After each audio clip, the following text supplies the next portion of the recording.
gente está falando aqui da questão de conteúdo, de tecnologia. Tu tens 2 filhos também? 2 filhos. Né? Tens filhos. 2 filhos. Pequenos ainda, em fase de colégio? Um adolescente e um adulto. Eu tenho um adolescente e tenho uma de 5 anos. Certo. Já é bastante diferente, Pois mas... é, eu tenho 2 também, né?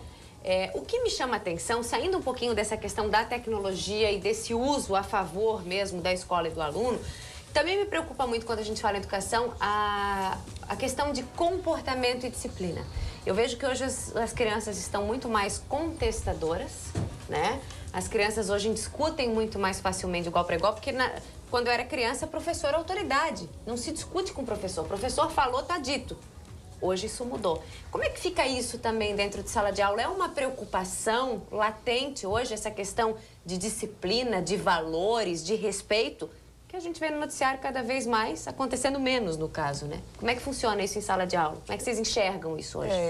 A questão da indisciplina, ela também está muito correlacionada à questão da tecnologia, porque o nosso aluno hoje vem com muita informação, né? Já graças à tecnologia. Acha que sabe tudo? Acha que sabe tudo, muitas vezes ele sabe, e o nosso professor também tem o seu estudo, ele também tem o seu investimento, né, com relação ao seu preparo para lidar com situações diferenciadas. O que acontece nós também trabalhamos com personalidades diferentes, com realidades diferentes, com contextos diferentes, né? Então, ali que volta assim, a nossa necessidade de ofertar sempre aos nossos professores, porque a universidade não dá esse amparo para o professor, né, de como ele vai trabalhar com o recurso tecnológico, como ele vai lidar com as dificuldades de relação interpessoal, né, com a realidade daquele aluno, que muitas vezes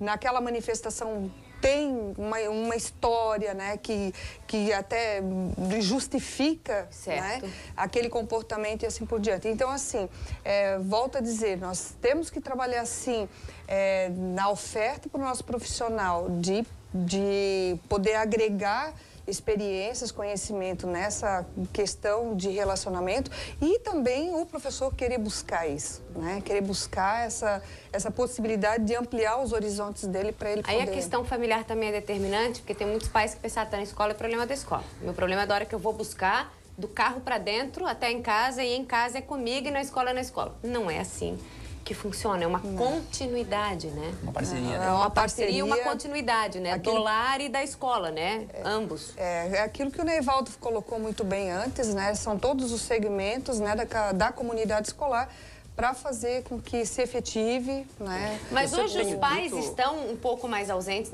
mais negligentes nesse sentido?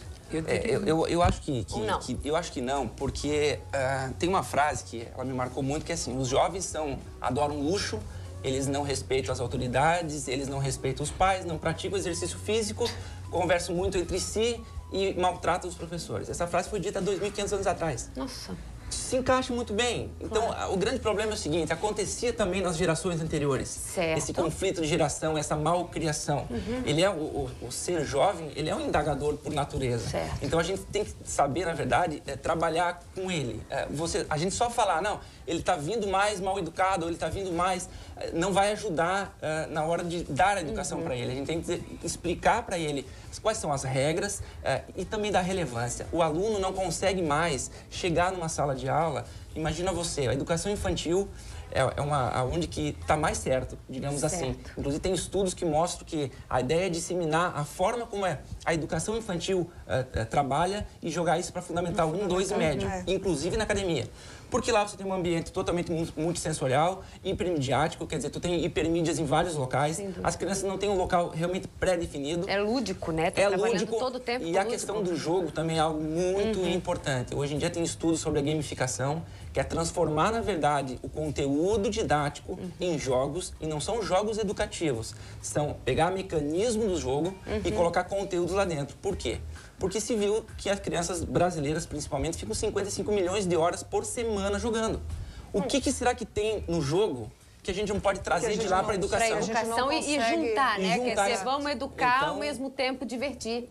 É isso? O mais legal é você conseguir transmitir aquilo que é necessário, realmente, mas de uma forma lúdica e mais prazerosa. Para não carregar aquele peso. Para não carregar aquele peso. Do decorar, Do ter que decorar, ter que justamente. entender goela abaixo, Eu tenho dito, Cíntia, se me permite, eu quero deixar aqui essa fala para os pais que nos assistem nesse momento, que duas coisas são imprescindíveis também nessa relação que se estabelece. A família é quem passa a maior parte do tempo junto com seus filhos. Né? Então, ela é a maior responsável pelo querer acertar na educação dos filhos. E não só na infância, durante toda a sua vida. E mais, a educação infantil, como o amigo aqui citou, ela, o que me preocupa às vezes, que a gente tem muitos pais com uma preocupação exagerada, que o filho já na educação infantil, que ele leia, que ele saiba as letras, quando na verdade é a época propícia, gênio, né? propícia e única para que elas possam brincar.